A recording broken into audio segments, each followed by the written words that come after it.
This computer. What's going on, world? Your man, Mr. Matt. And I'm Priscilla Ben. This is the M+M+M show, aka the show coming to you live and direct from the comfort of our own houses because we're not dumb enough to go outside just yet and stand in offices with unsanitary people that we don't know that well. However, we do know some people quite well, and those are the kind of people that we bring to you here on the M+M+M show. My co-host Crystal and I are not living under a rock. If you're not, then you're totally aware of what's been going on out here in these streets, out here in your head, out here in your heart. And we're all dealing with it the exact same way. And no, I'm not talking about COVID. So deciding that since we're talking about legal issues and legal matters, a doctor would be good for COVID, but a lawyer would be fantastic for protest, anarchy, government, cops, and assorted fuckery provided to us by the great state of the United. So, with that said, I brought somebody to you who can talk to all of the above. She's in the building. She's from the Bronx. She's in the building. She's from the Bronx. She's a lawyer, cantankerous, extremely angry, fantastic at her job just from those first traits alone. And she's here. Could you please state your name so people know that I'm not lying? My name is Latasha Lessington. One calls me Snobby. He is not lying. Snobby, I was so curious about your Instagram handle because that's all I get to do. I get like 5 minutes to research. Well, an hour to research who I'm about to. So, Miss Snobby, okay, let's talk about it. I should have sent you over the law firm page as a decoy. That was on there. I went snooping, but I found the one that I wanted. The law firm page is very resourceful, though. It's very. Yeah, but people. I think people need to know. I think a lot of. Okay, Tasha and I are on a group chat, big group Zoom that we do every Sunday. It's this brunch thing. It's super. We do it Saturday. He really Saturday. I really don't know my days. These days are gone. Days are gone. Completely. I'm not even sure if that's the name of the day anymore. But whatever.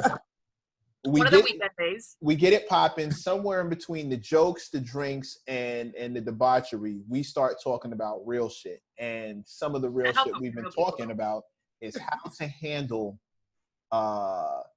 the mental impact of what's been happening outside, dealing with rest in peace, George Floyd, rest in peace, Breonna Taylor, the mental impact of what's been going on, and more importantly, what we do after. Right? Because it's not like we haven't danced this dance before. We've gotten out, protested, marched, and there are a good chunk of us who are disgruntled with that process. Not that it has to go, but we're really focused on what happens next because so often that's not a part of the discussion. It's just as soon as the verdict comes in, all the energy dies down. And I think we have a real chance right now with this generation specifically. All seem to be very, very focused on what we're going to do once that energy dies down, or do we even let it die down? Can we turn that energy someplace else? And Tasha has been in these chats where we're going back and forth. Tasha has actually been giving not testimonials to how bad it is, not so much legal advice, but more along the lines of, okay, here's what needs to happen after that. And I could be cherry picking. That question. I could be cherry picking because she and I have a lot of the same answers in common, but I think a lawyer tongue is pretty good for explaining this in the legal terms. So qualified opinions all the time. And we got one. Yeah, exactly. It's a real thing because a lot of people got what do I call them on Twitter? I call them the Wikipedia JDs. Everyone likes to get on Twitter and all of a sudden they have this doctorate of jurisprudence offline. Slow down. See, the fact that she just said jurisprudence, I can't even spell that. I definitely got the right person. It is so silly. But talk to us. What do you just? So first, I'll start with this weekend. So this weekend was a big blackout protest. So for some background, which I did not know. Real quick, my computer switched internet thingies, what's it called? Wi-Fi's. So I missed what you just said. I was like, internet. Oh, don't worry, you it's missed fine. nothing. I didn't say anything yet. So you didn't miss anything. We're all good. Okay. So for a contextual background, which I didn't know when the whole George Floyd thing first happened, is that the murderer has a house here in Orlando. So I didn't know that. And I am definitely one who has had little faith in Orlando ever really giving a fuck about anything.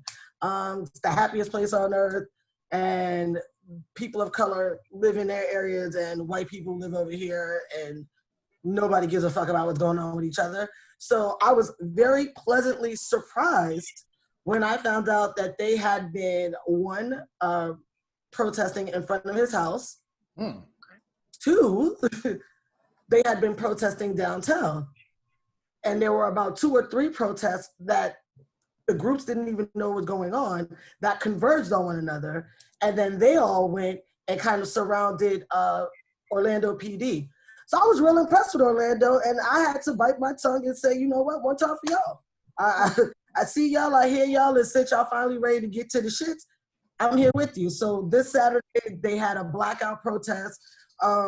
It is also that time of year here, though. So we were under a tornado watch, like an extreme tornado watch. So we were in pouring torrential rain the entire time we were out there. For the most part, the devil is a lie. The devil is a lie. The devil is a lie. So for the most part, everybody was in their mask. You know, it might have been 1 or 2 people really taking their chances with life. But the rest of us were covered. I was in my mask. I had on a hoodie, hair wrap. I was covered up. But people have umbrellas out? Huh? Everybody was out in the rain under umbrellas? Yeah. Oh, no umbrellas. No, we had our hoodies. Okay. Yeah, no, we just outside. Can't hold up a sign and an umbrella and a fist. I was trying to imagine how that would look with the umbrellas. Oh, nah. I mean, I got video. It's on. I got a video. I'll repost it. I had posted it on my podcast page while I was there live, Black Girl SOS. And I'll post it again because I posted today a rant that I had to go on because of this damn protest. Mm-hmm. I'm all for the protest. They had some really great speakers. I was really, really excited to see a lot of the youth are no longer eating the goddamn Tide Pods, and they are now being politically active. So I was real happy with what I was seeing, but they were not vetting speakers. It was an open mic, which is problematic in times like this, because everybody cannot speak. Like they can't convey their thoughts in the way it needs to be conveyed right now. And that's all part of our issue with moving from protesting to the next phase. We are never of one unified agenda that we can articulate and therefore implement. Right. And this is what happens when you have unvetted voices. I've had a lot of conversations about that subject with, let me preface this by saying most of my friends and family are of color, of multiple colors, but of a few conversations I've had with like my white roommate and a few white folks. And I get so mad when they say this, even if it's a little bit true. They're like, so what do you want? And I'm like, there's a lot of things we want. Or, so what is Black Lives Matter doing? And I go, a lot of things. They're like, right, but if it's too many things, it's confused and we don't. And I was like, there's so many things to tackle. It's a truth. Right, and only picking 1 or 2 disregards all the other things that need to be worked on. So it's like you said, and that's the thing. And it's that verbiage that really disenfranchises us and disorganizes us, because it doesn't take away from all the other stuff that has to happen. It doesn't. It actually makes way for the other stuff to happen. Right. It becomes easier and easier as the ball gets rolling. Exactly. The ball gets bigger once it starts to move downhill. We keep letting the ball fall back downhill, then we're still in the uphill battle. We need to get to the top and get into the rolling down process where we can start to open the door for new initiatives. And that's the problem. And that's the problem with unvetted voices. And that's the problem with just not having like really organized, an organized agenda as Black people.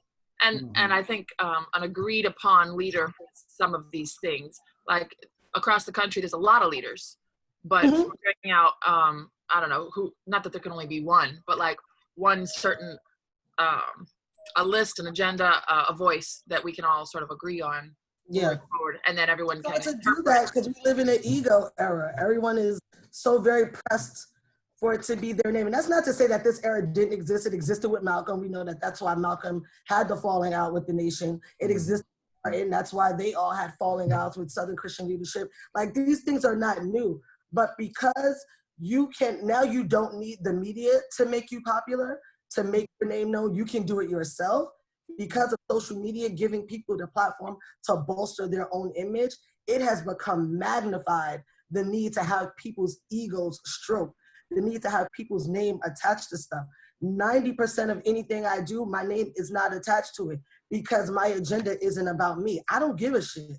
The people vested in remembering my name when I'm no longer here are the people I love and care about. Everybody else, I don't care if you remember my name or not, as long as what I did with my dash left a positive impact on your life, I'm good. And we have a lot of that. I have a question, because I didn't go to your law profile. I'm curious, what type of law do you specialize in, and what type of work are you involved in this? So I specialize in business and tax law. My 9-to-5 job, I do financial compliance for a major health company. And in this space, I, like all of my other attorney friends, we just offer our services pro bono. If you get locked up, we'll try to get you out. I'm not a criminal defense attorney, so I'm obviously not gonna run the gambit with you. But at the very least, I can, get you through an arraignment. And more importantly, and most importantly, and this is the other reason why I stayed out in that tornado, watch on Saturday, is that we all do legal watch at the protest to make sure cops are not violating rights, cops are not enforcing bullshit. Like, one of the things I heard Saturday, as I was waiting for them to march back to the start point where they were going to end the protest, was the cops on the walkie-talkies saying, well, if they go in this direction, then, basically to kettle them the other way. And if they go in this direction, then it's all right, you can let them go. And also just being mindful of the way they're kettling people, because downtown Orlando is still under a strict curfew of 8 p.m. So if you're kettling in a longer direction that's gonna have them in that area past 8 o'clock, then you're setting them up for the arrest. And I'm not here for the bullshit. Right. Which is real bullshit. Like, if you, it is. One of my biggest problems with this whole thing is, there's a million problems with it. A million ones. One of my major, dog. One of my major problems is just the basic tenets of law enforcement. It's like, it's the whole thing behind it. We can go back, like, historically, how effed up it was, like, that policing was like bringing slaves back to their slave masters. Exactly. But also, like, most of us grew up, especially us lighter skinned, grew up really thinking that it was serve and protect, that laws were in place to protect. Marketing. That's marketing. Right. It was that's the hashtag before there was hashtag. I can tell you, Chris, I've never felt like that. I have not either. I don't think felt like, but told. Like, we believed the lie. Yeah.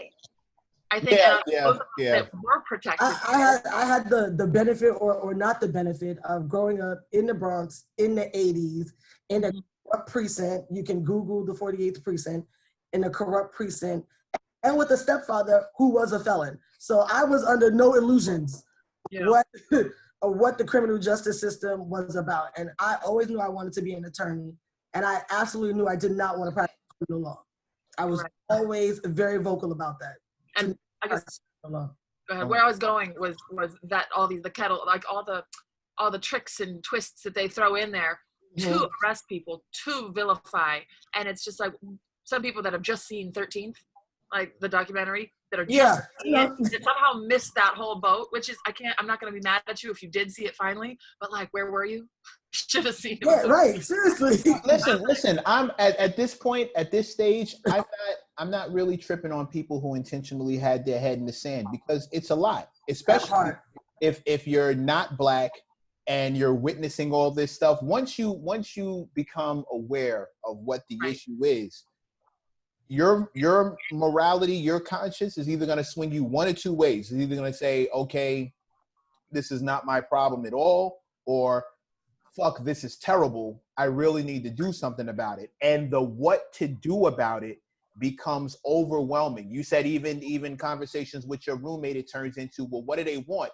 Okay, well, it's getting confusing. It's just one thing. And then that's the problem. Amongst us, we are not a monolith, and our problems don't show up that way. So we have multifaceted issues across the board in every walk of life for Black people. And somebody's gonna tell you education. Somebody's gonna tell you crime. Well, education can beat crime. Okay, but wait, financial literacy, we don't have that. So even if we make money, wait, but then there's the job market. Where's the job? Wait, our health is terrible. So even if we get jobs, our health is compromised. We can't go to work. Okay, well, how do we fix? There's tons of different problems, and tons of different people are going to be needed in all these areas. So where I don't necessarily blame white people is, if I could have kept my head in the sand and not had to deal with life as a Black man, I'm not sure that I'd be jumping on the front lines to come fight this fight. It's difficult as fuck. Like it's hard as hell to get out here every day and walk this walk, and for people to just now realize it. Well, by the way, I wasn't trying to blame them.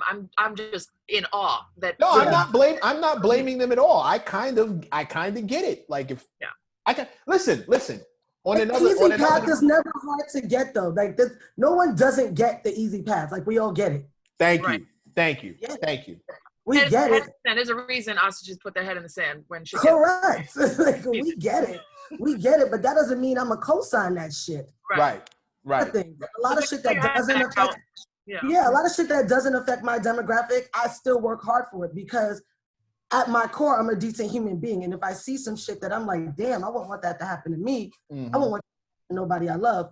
I innately want to do whatever I can do to remedy that.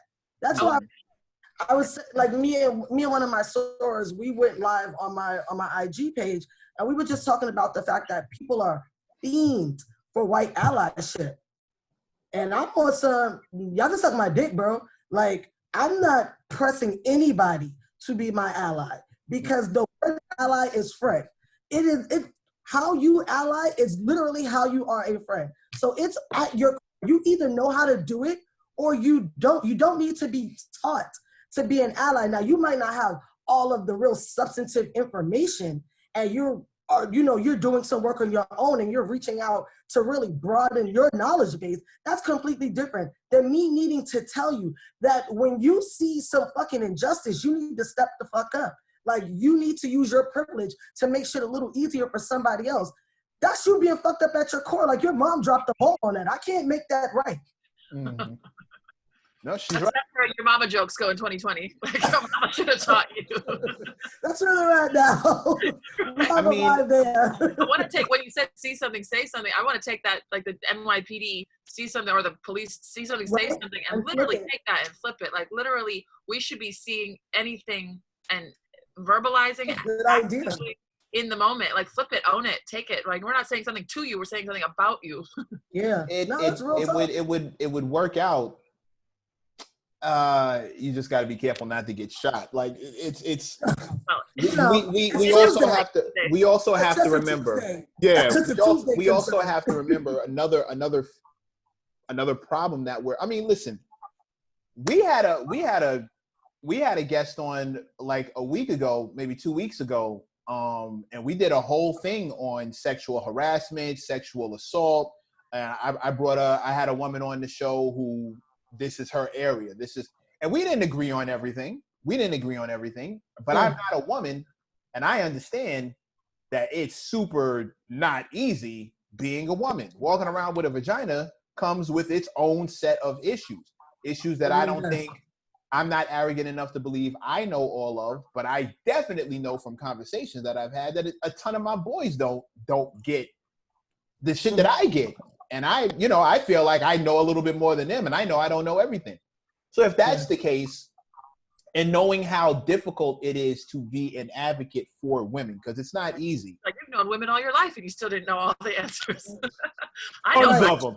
So many. Oh my God, they're everywhere. Can't escape them. They're just all over the place, falling out of the freaking sky. and still there are certain things my male privilege grants me. There are certain thoughts that I have that I never certain thoughts that I never have to consider, certain situations that I'm never worried about in the same way that a woman is. Even in our Zoom earlier this week, it was interesting because a lot of people within our, I mean, I'm not going to call out any names, but we had a big FUBU group conversation, and it was interesting because we're basically talking about Black rights right now, and there was moments when there was some male-female issue, like some interrupting, some misogyny that was not intended. Yeah. I witnessed it and I was like, let her finish kind of moment, which was it becomes so habitual. It was passionate feelings. It was not intended. It was just the way that people have been in society. But it's the norm. It's a condition. It's the norm. It's habitual, so it doesn't feel like they're being in violation. Like, I'm a runner. I am running in New York City in the summer in fucking shorts. You will never catch me running in New York City in just a sports bra. Never, because I'd end up in fucking jail. There's been more than one. I always run with a knife. I never run unarmed. There's been more than one occasion when I've had to take my knife out. Like, you literally can't just stay healthy as a fucking woman without being sexually harassed. I know so many women that are like, literally, because I'm a trainer, and that are afraid to go to gyms. And imagine, I mean, we're discussing multiple, things that people are discriminated against. And so I can't even imagine. We had one conversation. It was Mecca, myself, and another guy. And somehow the subject of being a Black woman came up. And I was like, nobody in this room knows what it's like to be a Black woman. No one. I can speak for being a woman. You all can speak for being Black. But like all the things piled on, and then add on to that being either an immigrant or being without papers or under the poverty line. That adds a whole nother level of absolutely. Now you see how fast 2 minutes of conversation brought us over into a male-female agenda, women's right to be safe, women's rights to be comfortable, a man's need to adjust and be able to handle that and not feel attacked when being given information a certain way. Now multiply that times 400 years worth of complete fuckery just coming down the pipe nonstop. This is how easy it is as Black people to get caught up.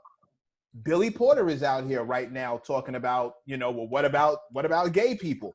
And as much as it's always the case, and I don't understand why we as a people cannot get on an agenda. So I will not say that historically homophobic, because our community is historically homophobic. I would definitely say for my generation, Gen X, that at least, I mean, maybe just because my generation is really like the first blanket generation of mostly traditionally educated Blacks, that you see more acceptance and you start to see the pivot there. And that's not to say it was overwhelming in my generation either. I definitely think the millennials did the heavy lifting on shifting the views in our community.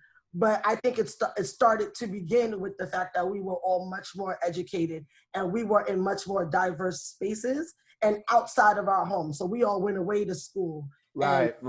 So we didn't have that regular old rhetoric in our ear every day. We were now in a space where we had to start formulating our own thoughts and figuring out our own shit. And then and you're not really in everybody's business per se, but the person that's made sure that you eat when you run out of fucking dining dollars might have been a gay person that you didn't know was gay, and then you find out they're gay.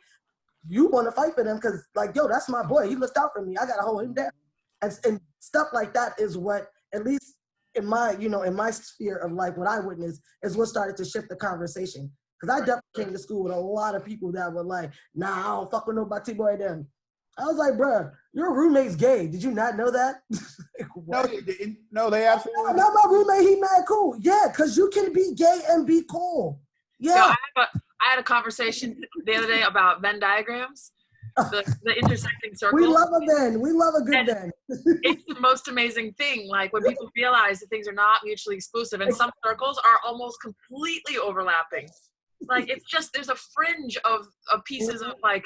Most gay people are cool. Like, cool like people are people. And people are peaceful. Most sleeping with.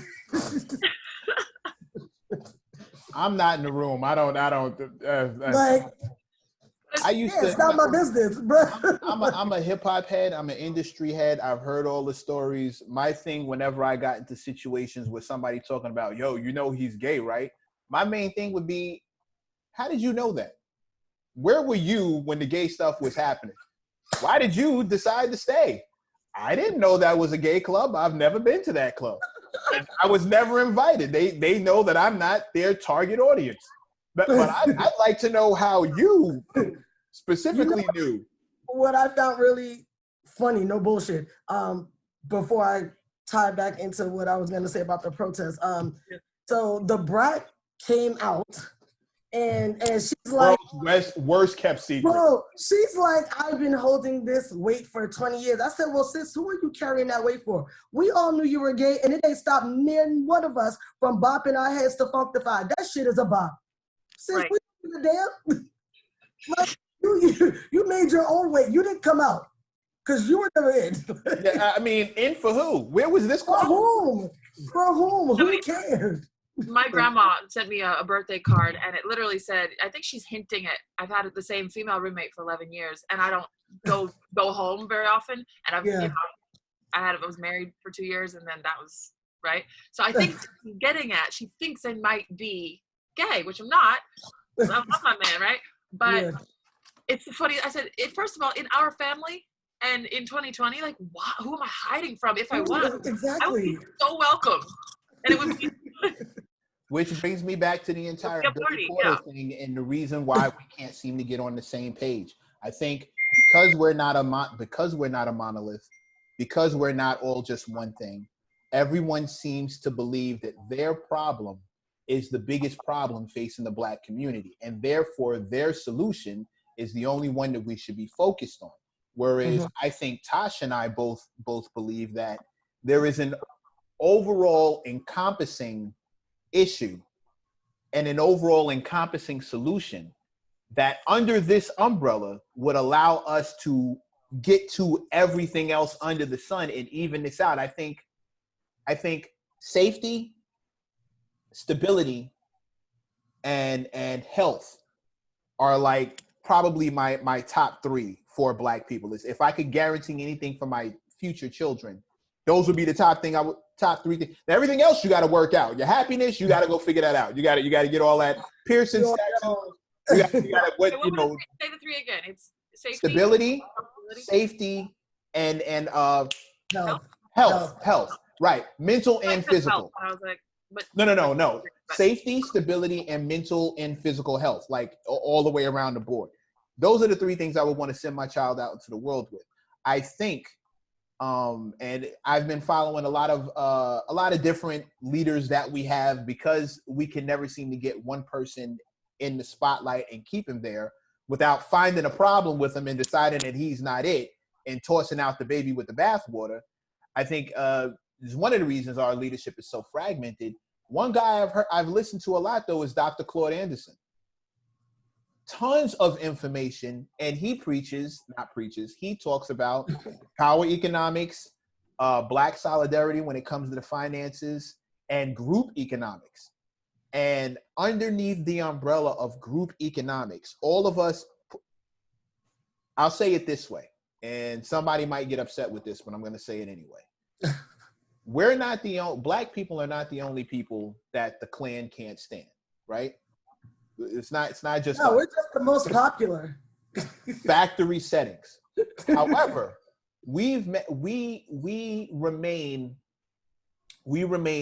the easiest target and the most in danger from them and groups like them, as opposed to the other people that they hate. And I think the reason for that is the other people got together as a group and started making moves and fortified themselves. They circled those wagons and put up concrete. We, as a people, keep running off. But there's reasons to that, though. That's accurate, but there's reasons to that. Keep holding to that point, because I do want to make a point before I get on that topic. We were talking about how difficult it is to be a Black woman. Magnify that by the civil rights movement. landing exactly the same time as the women empowerment movement. Mm-hmm. So mm-hmm. do I put all of my allegiance here in the fact that I'm a woman, or do I put all of my allegiance here in the fact that I'm Black? Because they weren't the same. It's a constant battle. And the women empowerment movement, the feminist movement was not about Black women. They didn't give a shit about us. And anybody who wants to argue that fact, I am locked and loaded and ready to drag. That they did not give a fuck about us. Wherever they could sprinkle a Shirley Chisholm in the fucking mix, they did. But as a whole, as of what their purpose were and who they were really trying to move the agenda forward for, it wasn't about us, which is exactly why we got laid by the wayside to begin with. So it was a difficult situation, a decision, I would imagine, as a Black woman in that time to decide where you're gonna put your time and energy. And the fact that we had to invest all of our energy into making sure that our husbands made it home, our sons made it home, and protecting our fucking churches because they're burning those shits down on Sunday with kids in it, that we didn't even have the opportunity to properly represent ourselves in that equality conversation for women. And that's even further behind. So we're on the forefront of every goddamn protest. We don't miss anything. We show up for everybody, but we are always the ones who get left behind when shit starts to move forward. And that's just problematic. Right. You didn't want to, did you want to bring that back Yeah, to? About, you were talking about group. Which group? The fact that they were able to basically fortify themselves. Organize. There's a large difference in being a group of immigrants and being transported property. Mm-hmm, mm-hmm, mm-hmm. There's a large difference. And I always use the New York City Jewish community as my North Star. Same. I can read this conversation because, and there's a really good book. It's called, it's the Jewish something. I have it on my bookshelf. I'll grab it when we're over and just send you the name of it. But the way that New York City Jews pretty much said, fuck everybody else, we got this, like we got us, but we don't need. If we could mirror that, the amount of power we would yield would be amazing. The difference is that the system was not designed with worrying about keeping the Jewish population in line. It was literally designed on our backs with the sole goal of utilizing us to create their capital and build their wealth. We're literally trying to create a force field from the subterraneans on to the goddamn mountain. Like we're at two different levels from the jump. So it's extremely hard to do that. And when you're already at the bottom of the barrel, the crab in the barrel mentality is almost guaranteed. So the minute someone starts survive versus thrive, you're gonna go for survive first. Exactly. Right. And you see someone else moving up, and especially in America, the conditioning is that we only have room for one of you. We don't have enough room for all of you. When in reality, there's no shortage of money. There's no shortage. There's absolutely no shortage of money. There's no shortage of wealth. Like there's no property. Nothing. There's no shortage of none of that shit. But the narrative has been pushed so long. It is so embedded. Like it's embedded in the DNA to think that, well, if she gets that job, then they're not going to hire another Black woman. They already filled their quota. So I got to make sure that I'm the one to get it, even if it means knocking her down. Stay right at the bottom. I love movements that are aimed at breaking that down, but everything is more than a hashtag, more than a social media post. Absolutely. You know, I am a Black woman. I do not tear down my sisters. I'm a Black man. Those statements are really powerful, but saying it once isn't enough. It's saying it all the time and acting on it. It's like in the moments when it's her or me, how about both of us? Like you have to figure out. Exactly. Well, we have to learn to start moving like that. One of the ways that I've been able to implement, because I put up one of those posts. I got tagged in a couple of them. Hey, put this up, repost this. I'm a Black man. I don't tear down other Black men. And for the most part, I've been just moving that way. But I got a father who used to pitch to me all the time the concept of competition without malice. You don't have to be mad at somebody that you're competing with. You don't have to hate them. And when you compete with somebody you don't hate, first of all, it's way more fun.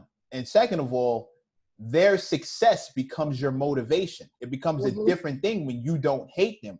Them getting to the $1 million mark is like, oh, word? Okay, here I come. Watch this. Here I come. I'm gonna see you in a minute. Give me like a year, I'm gonna catch you. And that becomes a whole different thing. Black economics, the back to Claude Anderson, one of the reasons I think this is the answer is because he actually talks about stuff like that. It starts off from one of his lines was, you send your child out into your neighborhood and they have to ask somebody who doesn't look like you for a job. And you don't have any say in that. That's where that, there can only be one of us thing starts, because we walk into family-owned, family-ran businesses in our neighborhoods that sell to us that are not owned by anyone who looks like us. And they're like, no, we may hire one or two of you, but that's it for that. And because we don't have any say, we don't own those buildings, we don't own those shops, we just spend all of our money in those places. It starts that there can only be one competition early.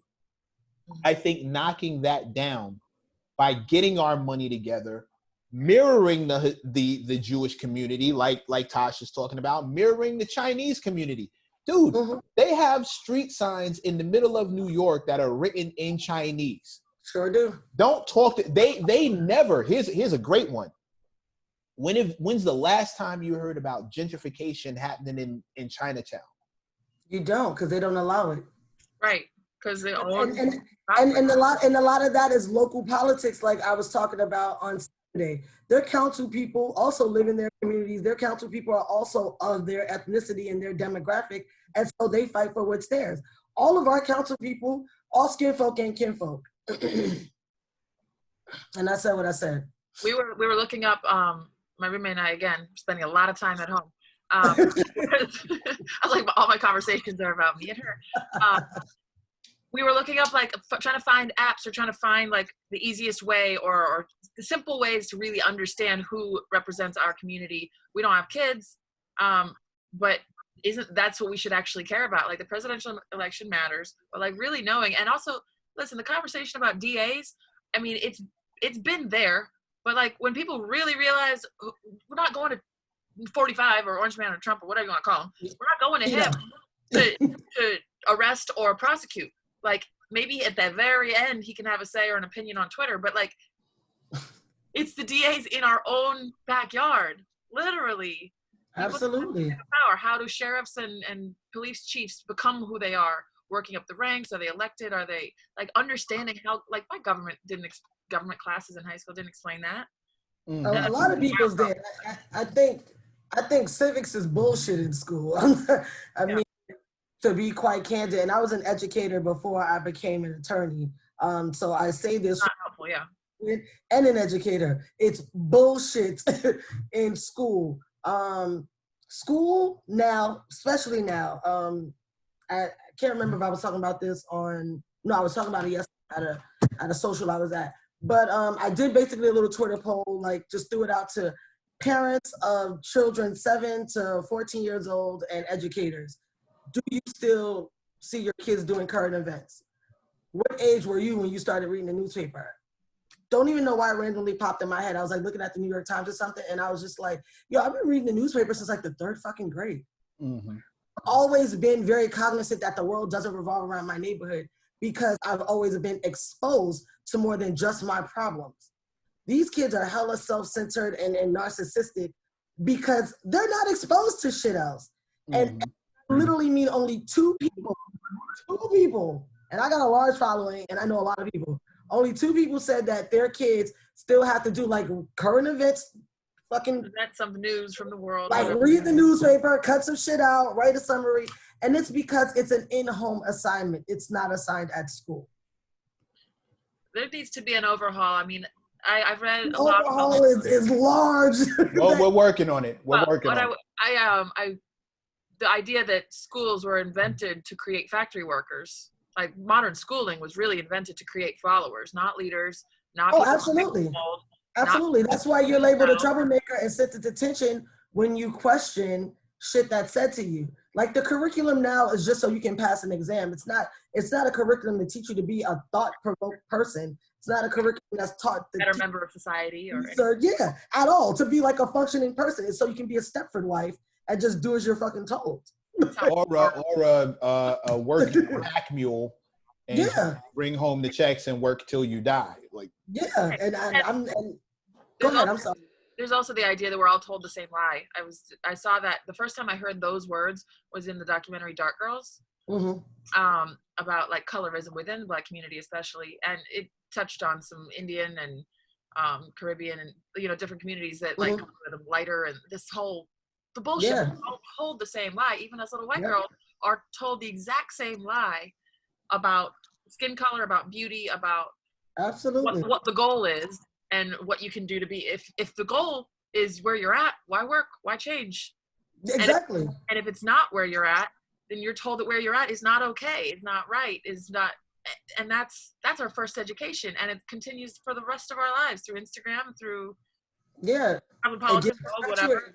You're absolutely correct. Advertising. I think to Meg's point, all of this shit starts at home, right? And a lot of people don't want to hold their parents accountable. We are all very good for running with, and I don't consider this an excuse because this is a factual statement that they grew up in a different time, so they were raised differently. Right. They were told different lies. Yeah, exactly. They were raised under whatever. And you don't know what you don't know. You don't know what you don't know. So I don't consider that an excuse because that's a fact. That's a reason. There's a huge difference. Yeah, you just do not know what you do not know. However, there are a lot of parents that don't give their kids the space to learn what they did not know. Right. Instead, try to just keep like pounding their shit onto it was good enough for me, it's good enough for you. Exactly. And I'm very fortunate and very grateful that my mother is the way my mother is, because my mother is the antithesis of that. My mother is always go for yours, learn whatever you can learn, get whatever you can get. Like my mother has always hyped us up. She is like everyone's number one cheerleader. So there was nobody on planet Earth could have ever convinced me I wasn't the prettiest girl, I wasn't the flyest girl, I wasn't the dopest girl, I wasn't the smartest girl, because my mother had already enforced that shit in me. Until I was in the 6th grade, I wore a suit to school every fucking day. My mother had me suited and booted daily. I would have paid to see that. I would have paid to see that. Throwback Thursday. I got photos. I got plenty of proof. Throwback Thursday needs to be a parade on your page. I'm pulling out like popcorn. Like a movie. That's so dope. That is so dope. It starts at home, and because I always was told that, and my mother's lying to us, even when shit got really bad or, we were really stressed out about some shit, and I'm an alpha personality, super overachiever, so I could get like a fucking 90 and feel like I ain't do shit because I definitely knew enough for at least a 98, like, you dropped the ball. And my mother's thing to us, and she still says it to this day, is it's a small thing to a giant. You're a giant. You are a giant. Whatever the fuck is in your way right now is a small thing. You will hurdle that shit once you figure it out. Take some time, take a seat, calm your nerves, relax. Like, and I'm really grateful because if you just know my mother, like if you met my mother at a social engagement, you really would not instantly grasp like how really spiritually centered. Sometimes I don't think she knows that about herself, and how good a job she does at keeping people grounded and keeping people encouraged. And it makes a difference. And the other thing my mom really did that she knocked out the park, and I know it was mostly just to have my fucking busybody ass, to sit down and keep quiet, was she always used to buy me like fucking volumes of books. So it wasn't like I got a book here or there. It would be like a 32 set of books, and sit your ass down. We can talk when you're done with these books. But the books that she bought me when I turned 12, when I became a preteen, was she bought me these set of books about how to like basically grow up. So I had a book on how to like write checks, and I had like a little book on how to convert my chores into allowance money, like how to earn money. And I don't even think that she knew that she was nailing shit, but right. It was her instinct, but her instincts were right on, right? Yeah, I'm like, but she was nailing it, and she was always giving me the space to become my own person, as opposed to, my grandparents all grew up in Jim Crow South. And so my mother is like the first generation of people in the North with that North liberal mentality. Mm-hmm. She was raised with that Jim Crow shit. It's a lot of it's a lot of shit to try to navigate that as you try to become your own person and try to raise somebody. That shit's a lot. Well, and I've had these conversations where people are like, the stupid pull yourself up by your bootstraps kind of thing. But it takes some sort of either intentional growth as an adult sometimes, because we're raised with the traumas and misunderstandings of our parents, or a magical person like your mom that broke it naturally. You know what I mean? Like, it's sort of like was her instinct. And sometimes that happens, and more times probably than we know. But I remember people around me, white, black, every color, parents being like, yo, you think you're better than me? Like, that mentality is so competing with their kids. I saw that a lot when I used to teach. I feel bad for the parent that feels that way. Yeah. More sorry for the child, but so sorry for the adult that can't see that what you created was a beautiful flower that's supposed to be better than you. Yes. That was my father's philosophy from start to finish. You have to be better than me. My dad's whole thing was think about it, think first, then make a move. My father's, everything out of his mouth was think. Think. When I would curse, he caught me cursing. He didn't get mad at me for cursing. He just said, profanity is the language of the weak-minded. My dad says it's lazy. Your father would hate my household. We are fucking pirates. My dad just said it's lazy. If you mean it, that's great. But he's like, one word means 10 different things. Like, use more words. His thing was you curse first because you can't think of anything else to say. Don't be that guy. The same way he would say violence is the first response to the weak-minded. You fighting first because you can't think of nothing else to do. What do you think? Think about it. No, figure it out.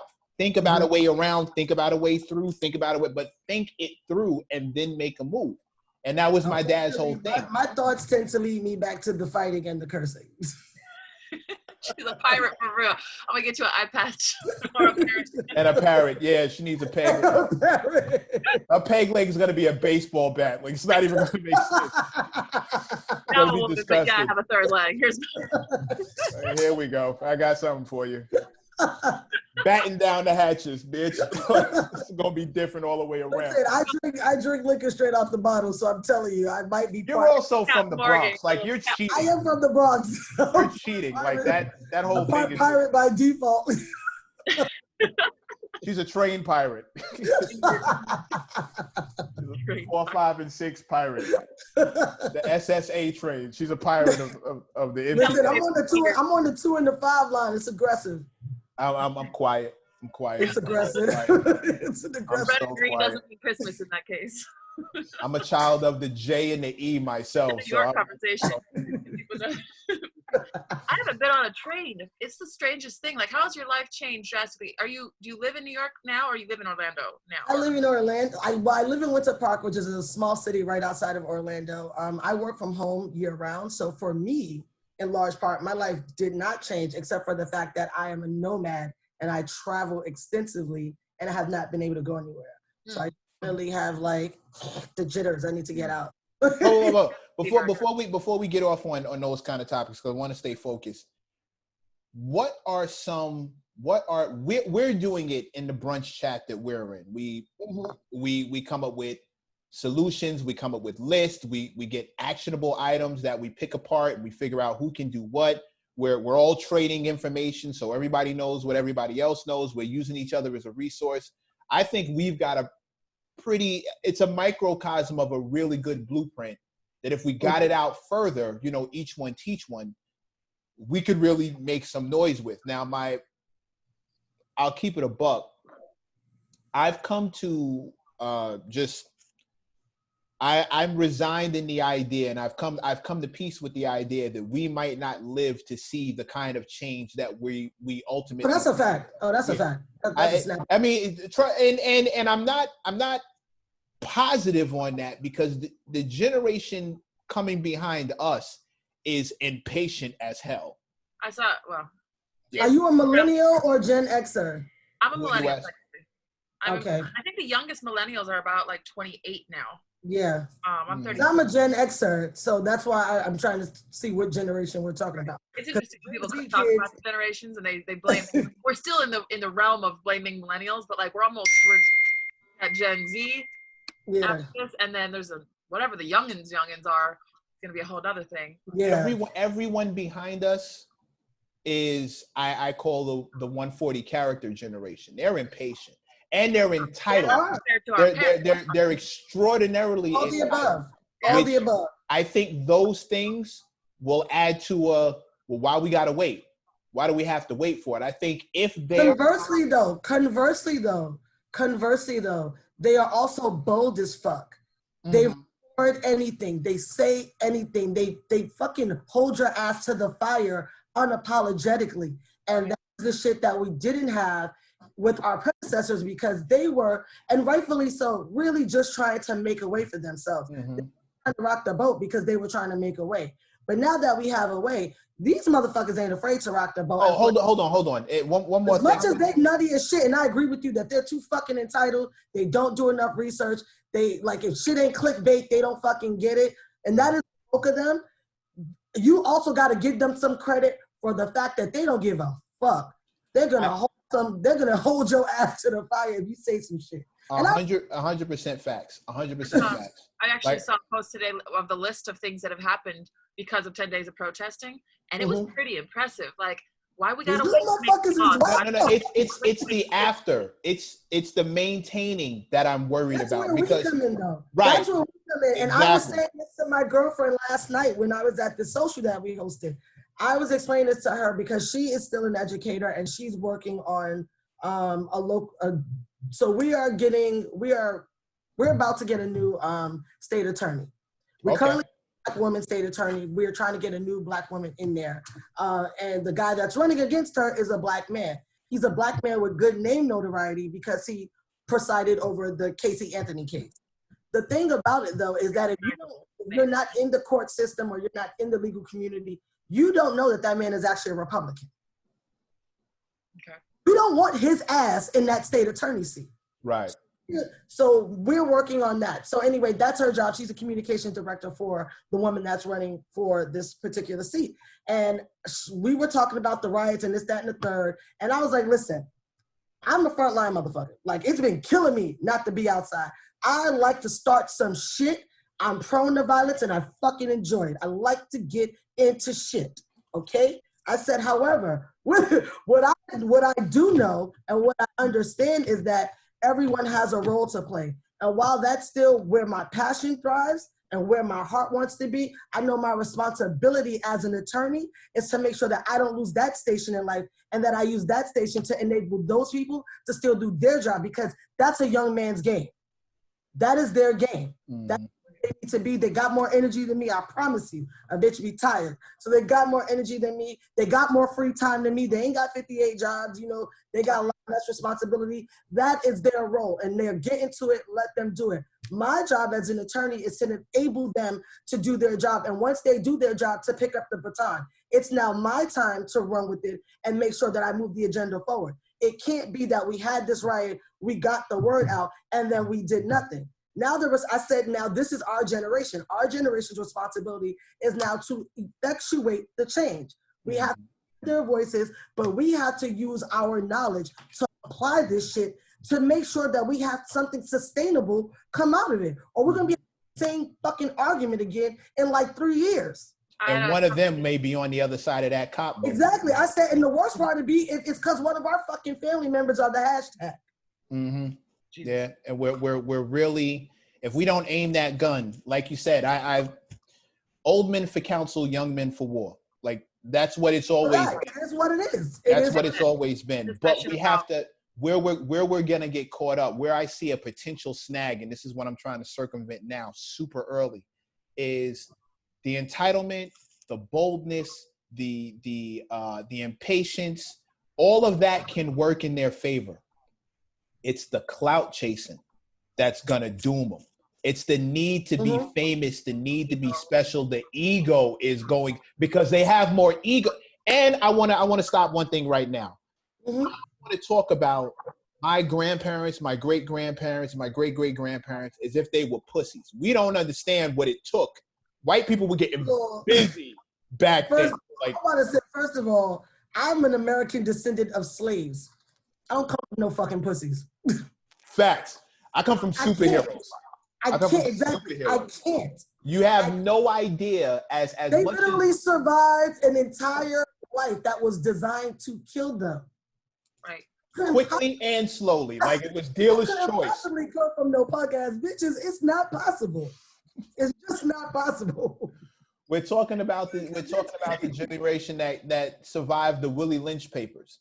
Like you have to understand. You cannot convince me. Listen, I've been on this earth long enough to see motherfucking Watts burn down, to see Rodney King. I've been on this earth long enough to see Amadou Diallo. I mean, excuse me. I literally have seen I've seen shit in my own backyard, shit that don't got no fucking hashtag. Names people still don't know about. And this is the shit that I was talking about in my post on my Snobby page. Like, this shit is not just about George Floyd. It's not. Thank God for the name, and thank God that it's getting out there. But the pent up frustration you're seeing is from decades. And that's my thing. It's not that you took the easy road and you didn't jump in when you could have jumped in. While that does annoy me, that's not the shit that makes you want to punch you in your fucking trachea. It's the fact that you're pretending you had no idea this was going on. Be a real bitch and say, I knew it was going on, but I wasn't prepared to put myself out there like that. As I took a step back. Right, wrong, and indifferent, I will always respect some real shit. But to be like, I had no idea. I'm shocked. Roof, befuddled, clutch the pearls. Bitch, bye. You know where I'm seeing this as the perfect storm? The reason why I think we're getting where we're getting now. It's a combination of shit else. Coronavirus. Down. Tom made a good post about that. He said, in what way do we ever think we would have this much time to actually dedicate for like the whole world to stop for us to actually deal with racial inequality? That's definitely number one. Number two, I was having a conversation with my lady yesterday, and we were talking about why isn't Brianna's name out there more? Why isn't Ahmad's? We posting our regular. No, we're getting busy, but it was a legitimate question, and I know why it happened. Because in every other instance, black woman, you can start there. Either people weren't there to watch it firsthand and see it. Sandra Bland, she was alive when you saw her. Mm-hmm. The brother who got shot in his house. There was no cameras. You didn't see that murder happen. And then when it came to the murders that we actually witnessed, there was always a convenient out. Oh, well, Eric Garner was fighting against the cops. Freddie Gray looked cool. He was faking it. They were just pulling him into the car. Like we actually watched this guy. It was traumatic. His back. White people were traumatized. That's that's it. Because you they could skip see all the particulars. Save your words. Get straight to the point. White people are now fucking traumatized. Like we been traumatized, and that's why it is the perfect storm and the time for us to use this fucking momentum. That's why. We're here. We're here. When they heard that man scream mama, especially the mothers, let me tell you something. When the Karens of the world start feeling empathetic, use that energy. Run with that shit. Right. I said that about a lot of people. It's that I don't want to use the word hate, but can't fucking stand. Close enough. But that if we can find their sense of entitlement or anger and use that same energy. Outrage. Right, outrage against something. If you can redirect that energy, because there's a lot of that energy. Like energy doesn't die. Energy goes. That's nuts. But this is the one that they can't deny. There are no excuses around this one. Every other instance we've had, and I really looked at it.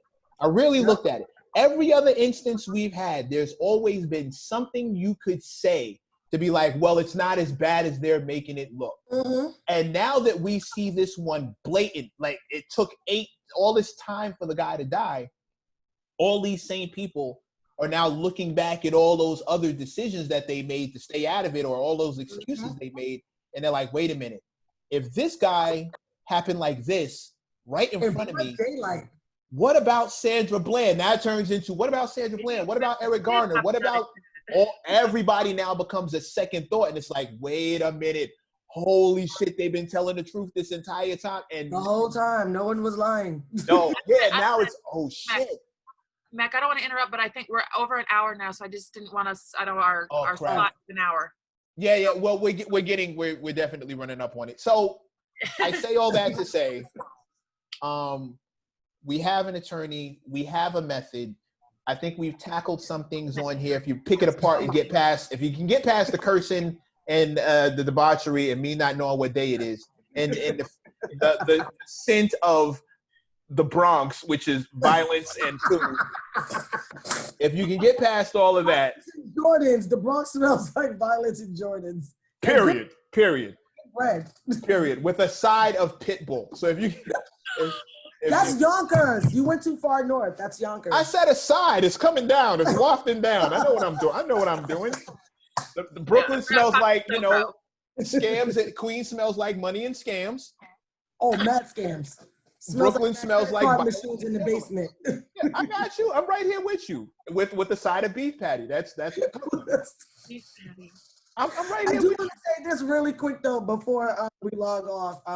I do just want to encourage people to learn about your local elections. I'm a fan of Ballotopedia. Some people feel like it's not easy to use, and if it isn't, just keep Googling until you find something that does work for you.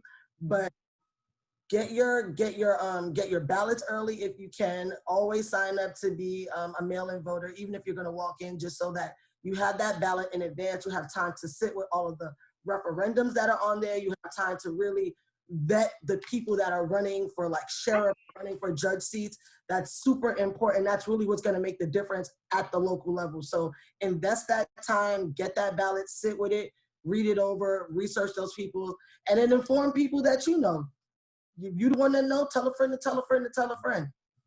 I'm gonna inform everybody to check out Dr. Claude Anderson and look up his power economics and his group economics. The people that Tasha are telling you to go vote for, they're brought and paid for. And the thing is, there's a way for us to buy them. We just don't know. We're the only ones not doing it. And but I'm happy to come back if you want to talk about creating. Oh no, we're gonna get it in. We're gonna get it in. Funding political candidates and getting referendums on the ballot and how to get. That's gonna be the next conversation. So we'll follow up. Yeah, no. How to pay for a politician. How to pay for a politician and get your point of view on the board has nothing to do with fairness. It has everything to do with finances. And we're gonna talk about that one next time. In the meantime, in between time, I'm your man, Mr. Mac. And I'm Crystal Levin. This has been the M+M+M show, aka the show. May you live as long as you want and never want as long as you live. Do us a favor, go get laid. Peace. Nice to meet you.